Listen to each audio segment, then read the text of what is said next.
Charlie says, always tell your mummy before you watch one of Grimm's videos, because he swears a lot.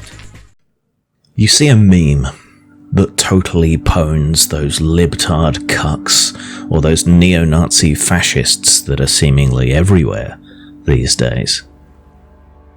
Your finger descends towards the thumbs up or the share button. Stop. Breathe. Check. Think. Do we live in a utopia? Do we live in a dystopia? Are we perhaps somewhere in between?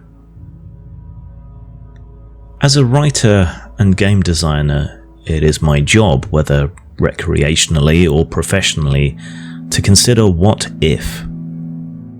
My grounding in history and politics helps give that perspective some veracity, and while I do not claim to be some sort of societal fortune teller, there is a Cassandra-like aspect to seeing the past repeated, with its lessons unlearned. History is a lot like a classic film. The same themes repeat over and over, the same mistakes are made again and again. The remake is, however, rarely as good as the original. Current affairs are less Breakfast at Tiffany's, more an Egg McMuffin and a cup of tepid coffee at Ratner's, starring Tawdry Hepburn. Comparisons are rife at the moment between the 1930s and the 20-teens, and there are surface-level comparisons. The Great Depression versus the Great Recession, the rise of fascism versus the rise in a shallow, commercial sort of populism, the decadence of the interwar years and the gulf that we now face between rich and poor, the conspicuous and often fake consumption by influencers and flexers on Instagram, creating impossible, unreachable idylls for most people. To an honest man, the collision between ideology and reality can only have one winner: pragmatism. Pure idealists fixated in their ideology have a very hard time reconciling that or even understanding that when it manifests in others. They rebel against the inexorable power of irresistible reality and even try to suborn, escape from, or undermine reality itself, rather than face up to it. My own position on this confuses people. I style myself an anarchist ideologically, but I describe myself as a pragmatic socialist. I have been described as a terrible anarchist because I see the need, at least for now, for some forms of authority and governance. And that on a more socialistic, democratic basis. If I were to boil down anarchism to its central guiding principle, I would describe it as the greatest amount of freedom for the greatest number of people. Viewed in that manner, I think the calculus that occurs when my idealism butts heads with reality becomes obvious. Yet, having insufficient zealotry, being willing to bend, not doing anything to excess, Meidenagan, this is seen as weakness, not strength. It used to be said in the political left that reality has a left-wing bias, and that certainly used to be true. The efficacy of social investment, the salvational nature of welfare systems, the economic truth of the economy of scale. Of late, however, the left has lost the plot and lost its focus on class and wealth. More recently, the political right has attempted to adopt the mantle of rationality. The phrase "facts don't care about your feelings" is a more accessible but less pithy version of the internet's reels before feels. This phrase has been repeated most notably and frequently by the poisoned dwarf, Ben Shapiro. Yet the right refuses to face up, still, to the facts that used to support the left. Shapiro himself believes in a god, perhaps the most stark example of placing feels before reals that there can be, with the possible exception of trickle-down economics.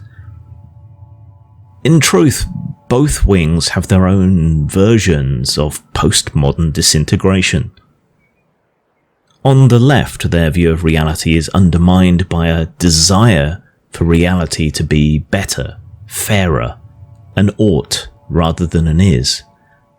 They want, for example, for trans women to actually be biologically female, and undermine reality to try and make everyone consent and go along with this, to change the consensus on the issue.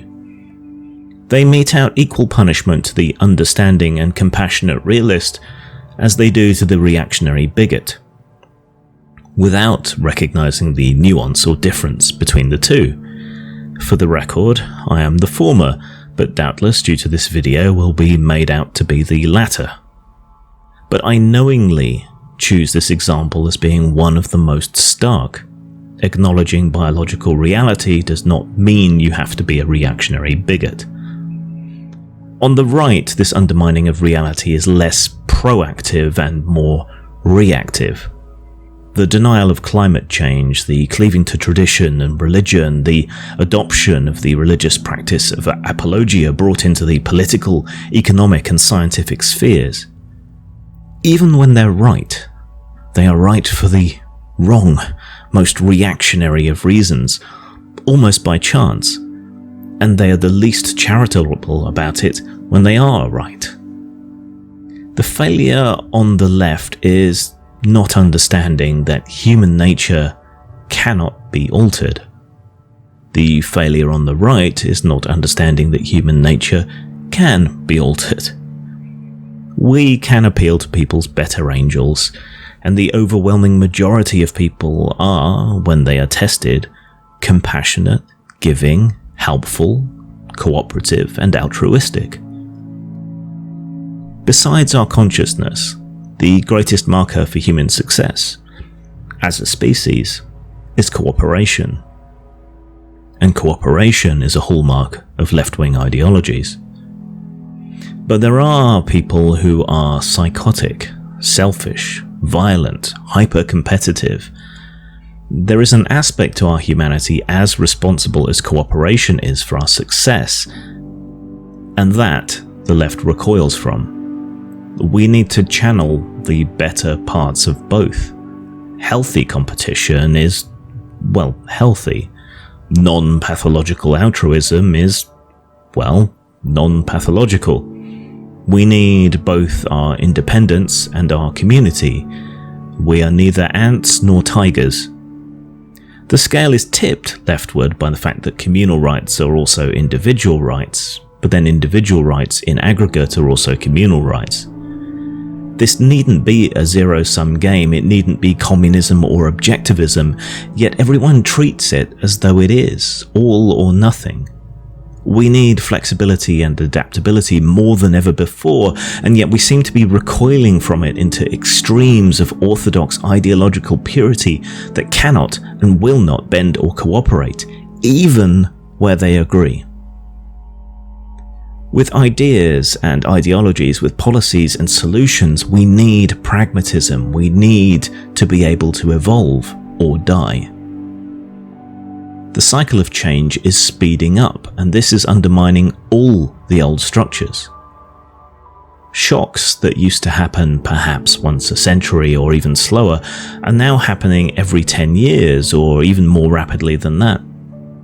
The printing press and the spread of literacy helped give us the Enlightenment and did more to enfranchise the lower classes and liberate us from the clergy and the nobility than extending the franchise did in later centuries.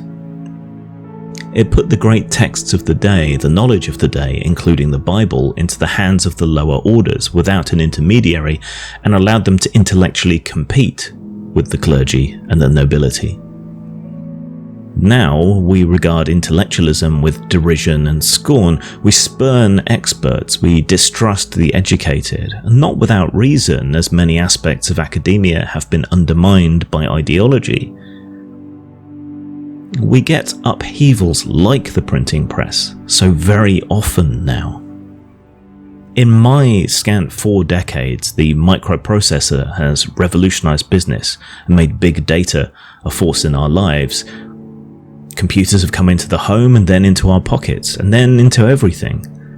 I've seen the advent of the home computer, the fall of heavy industry, the invention of the internet, and then the World Wide Web, and then social media. Each iteration a communication revolution with myriad side effects on our societies. I barely know my neighbour, but I have a strong community and great friends in a scattered tribe all around the world. We're not isolated, we're more social than ever before, just not locally. In another 4 decades that I'll have, if I'm lucky, I'm going to see similar scale disruptions as manufacturing becomes something we do in our homes and garages with CAD/CAM and 3D printers. I'm going to see the ability, less positively, to genetically engineer pathogens and chimerae become almost as easy as downloading the anarchist cookbook and making a pipe bomb. We may even see fusion power become viable within my lifetime, with all the geopolitical chaos that will unleash in the Middle East. I want people to have the greatest possible amount of freedom, and I am enchanted by the possibilities of a narco-technocracy, of placing technology, manufacturing, data, computation, plenty, in the hands of everyone.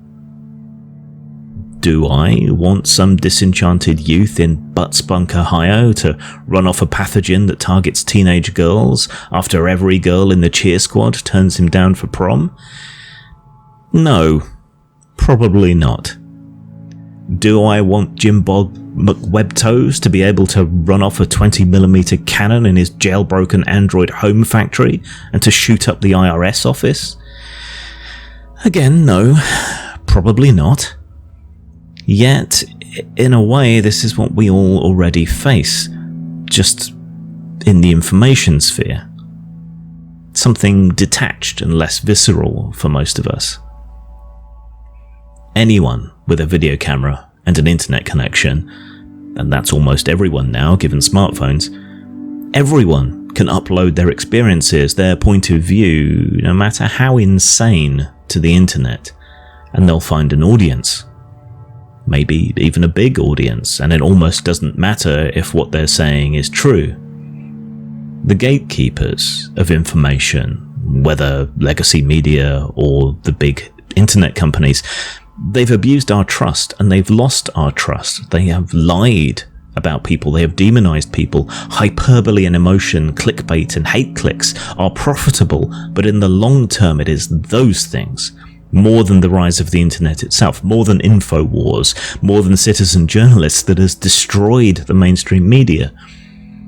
It may no longer be a commercial prospect, but that is as much to do with the loss of trust as anything else.